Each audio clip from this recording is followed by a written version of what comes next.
Welcome back din sa ating channel dito sa Boss TV. Alright, so magandang gabi uli sa inyo mga kababayan.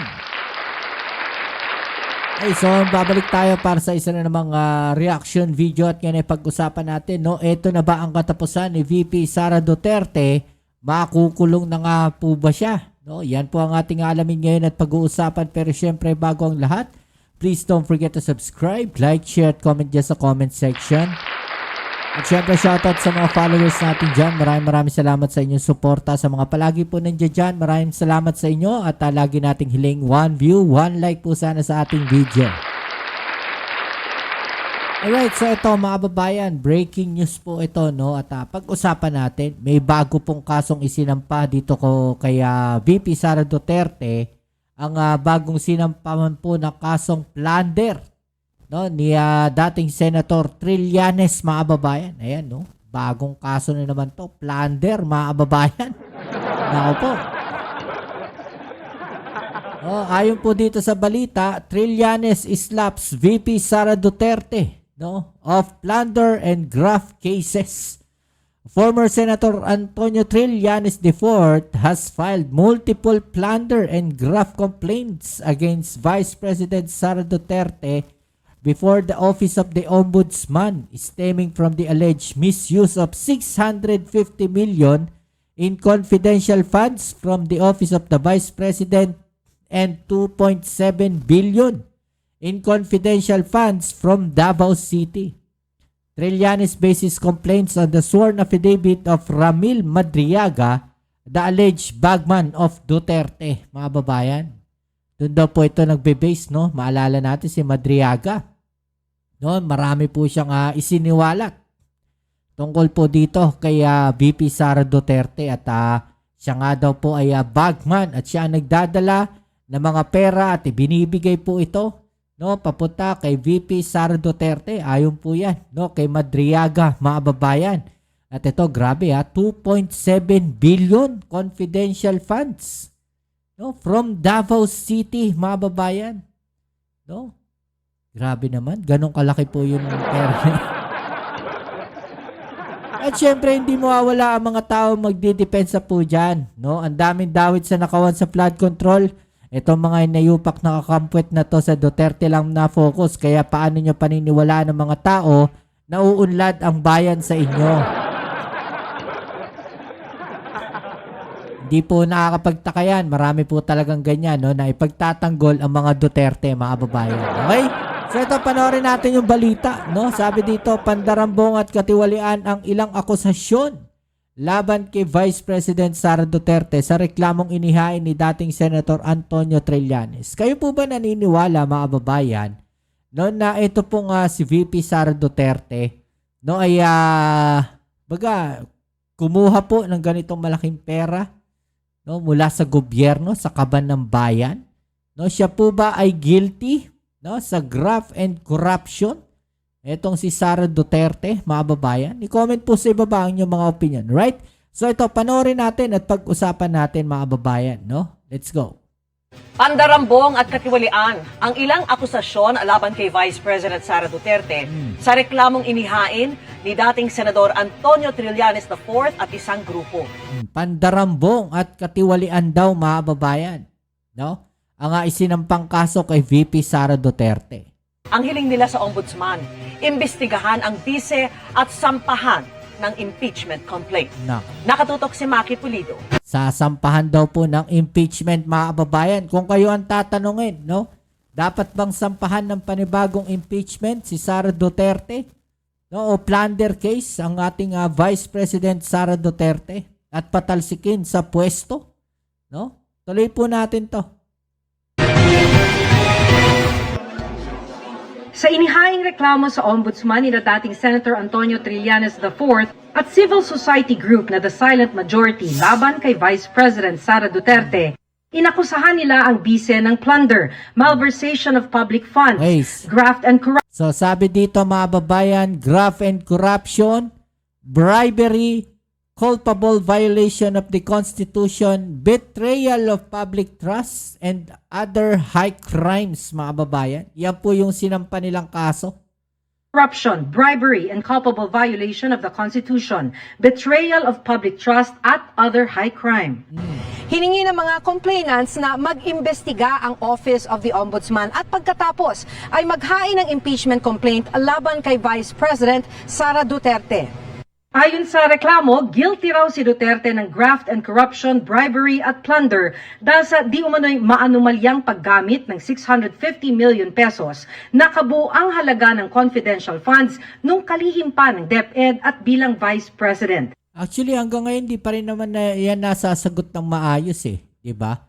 Yan pong usapin na yan, ng confidential funds ng Vice President Sara Duterte. Nung siya po ay DepEd pa. Diba? Pero ang pinapalabas na itong mga DDS na to, no, nasagot na daw po yan ng COA. Pero alam ko sa pagkakaalam ko po, mga babayan, may mga fina-flag down pa rin ng COA dyan eh. May mga kino-question pa nga, mga babayan, na yung iba ay mga walang birth certificate. Diba? Paano mo malalaman na totoo yung mga tao na yon? No, kung kulang-kulang ng dokumento, yung mga taong kumukuha o kumukubra ng pera mula doon po sa confidential funds na yun. Diba? So, dyan pa lang po mga babayan, nabubulag na po itong mga DDS na to. No? Kasi kung yan ay talagang legal, no? Sabihin nating legal nga, yung confidential funds na yan. Pero dapat, yung mga taong kukupra dyan, legal din. Di po ba dapat ganun for transparency? Diba? Kasi mahirap eh. No? Walang transparency pagka ganun. Imagine ninyo yung kukuha ng pera na yun sa confidential funds. Wala man lang kahit anong dokumento na may pipresenta. Diba? O, tuloy natin. Naka-attach dito ang salaysay ni Ramil Madriaga, ang nagpakilalang dati umanong civilian intelligence agent ni Duterte at ng ama niyang si dating Pangulong Rodrigo Duterte at nagsabing naghatid umano siya ng pera mula sa confidential funds sa ilang individual sa utos ng bise. Nilustay din umano ni Duterte ang higit 2.7 billion pesos na confidential funds nung mayor siya ng Davao City. Ang tanong kasi dyan, mga babayan, kung nilustay ba talaga, no, yung 2.7 billion na yan, mga babayan, no? Dapat siguro maimbestigahan din. Kasi yan yung akusasyon eh. 'Di ba ni Trillanes, no? Saan napunta yung 2.7 billion na yan, mga babayan? Hindi po biro yung nawawalang pera na yan o yung pera po na inaakusa nitong si Trillanes. Sabi po dito, the respondent received and squandered the scandalous amount of 2.735 million in confidential and intelligence funds during her 3 terms as mayor of Davao City. No, sa kanyang 3 termino, mga babayan, bilang mayor po ng Davao City. No, 2.7 billion, mga babayan, na confidential funds. Grabe ang laking pera po nun. Saan kaya napunta yon, mga babayan, no? Lumobo raw ang halagang ito mula 2010 hanggang 2022.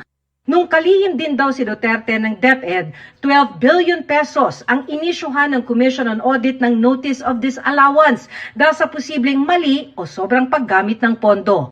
Maliban dyan, bilang kalihim, halos 7 billion pesos ang di umano'y unliquidated cash advances o hindi na ipaliwanag na gastos ng ahensya. Kung may hindi maipaliwanag na gastos, ayon sa mga complainants, may higit 15 billion pesos din na pondo ang DepEd na hindi nagamit sa halip na naipatupad ang iba't ibang proyekto. Sinita pa raw ng COA ang hindi nagamit na pondong sanay na ipampatayo o pinang-repair ng mga classroom. Dahil dyan, ayon daw sa COA, 192 classrooms lang daw ang naipatayo ng DepEd, samantalang 6,000 ang target at 200... Grabe The audit body noted that only 3.01% of or 192 out of the target of 6,379 classrooms were constructed in 2023, mainly because of modifications in the project's design, mga babayan. No, imagine ninyo, 192 lang ang nagawa po sa 6,379 na classroom o proposed classroom, mga babayan. 3% lang, wala pang 10%. Grabe naman. No? Saan napunta yung pera na yon? 8 classrooms lang ang na-repair sa target na higit 7,000. 8 billion pesos din umano ang halaga ng overpriced na laptop nung kalihim si Duterte ng DepEd. Sabi ng mga Grabe. complainant, guilty rin si Duterte ng bribery and culpable violation of the Constitution. Ayon sa reklamo, may hindi raw maipaliwanag na kayamanan si Duterte. May 2.4 billion pesos umanong nakadeposito sa bank account ni Duterte kung saan ka-joint account ang kanyang amang si dating Pangulo Rodrigo Duterte at asawang si Attorney Manasseh Carpio. Ang mga bank deposit na ito at ibang ari-arian, hindi rin daw idineklara ni Duterte sa kanyang Assets of Statements and Liabilities o Nako. SALN. Pagka binuksan yung bank accounts or galing man lang dun sa mga flagged transactions ng AMLAC, ito na hindi na nila maitatanggi. Tumanggap din umano si Vice President Duterte at kanyang mga kaanak ng suhol mula sa isang drug lord nung mayor siya ng Davao City. Ayon pa sa inihaing reklamo, guilty si Duterte ng betrayal of public trust at other high crimes. Isang basehan umano rito ay ng pagbantaan niya ang buhay ni Pangulong Bongbong Marcos. Pinapakita ng complaint na ito na una, ang kabuuang halaga ng mga nilimas o niwaldas ni Sara Duterte ay maihahanay sa mga pinakamalalaking flood control scandal. Nagsimula yung nakawan nung mayor pa lang siya. Sana naman daw, Grabe. sabi ni Trillanes, aksyonan na ng ombudsman ang reklamo laban kay Duterte. Nauna pa raw sampahan ng ombudsman sa Sandigan Bayan si dating Senator Bong Revilla, samantalang noong nakaraang taon pa may nakahain ng reklamo laban kay Duterte. Last year pa to sa Quadcom, hindi pa umuusad. Etong kay Senator Bong Revilla, linggo lang ang binilang. 90 million ang halaga. Hinihingi pa namin ang pahayag ni Vice President Duterte. Sinubukan din namin kumuha ng pahayag ng Office of the Vice President pero wala pa silang tugon. Pero dati nang sinabi ni Duterte na wala siyang personal relationship kay Madriaga, hindi rin daw siya nagbigay ng anumang utos dito at hindi raw niya ito nakausap kailanman. Dati na rin niyang itinanggi na may mali sa paggastos ng Office of the Vice President at DepEd sa confidential funds. Para sa Okay, so kung sinasabi po ni VP Sara na wala daw pong mali no, doon sa paggastos sa mga pondo ng DepEd during the term na siya po ang may hawak doon, no, ipaliwanag nila na maayos. Bakit kaya merong pina-flag down ang COA? No, doon po sa mga projects na yon o doon sa mga pondo na yon, mga babayan. Which is siguro hinihingi ng taong bayan ngayon, no, iimbestigahan talaga yan. No, yung mga ganyang klaseng sabihin nating pagwawalda, sabi nga nila in layman's term, no? Saan napunta yung pondo na yan, dapat maipaliwanag ng maayos. Kasi ang nangyayari, nakikita natin, pagka binabato sila ng ganyang akusasyon, no, babatuhin din naman nila ng akusasyon din. Diba? So, babalikan nila ng akusasyon din. Ang masaklap niya, mga babayan, no, sila Trillanes yung nagkakaso o ibang tao yung nagkakaso, ang binabalikan nila, yung ating Pangulong Bongbong Marcos. Yan ang masakit dun eh. Di ba? Nagbabato sila ng sisi sa ibang tao. Okay, so ano pong masasabi niyo dyan ngayon mga babayan? No? I-comment sa ibaba niyo mga opinion at ating yung pag-usapan. Alright? So yan muli, kita-kits tayo sa ating next video upload. Muli, maraming salamat sa inyong suporta. Kita-kits tayo sa ating next video. Ito muli ang inyong Kuya Mobs, it's Mobs TV. Peace. I'm out.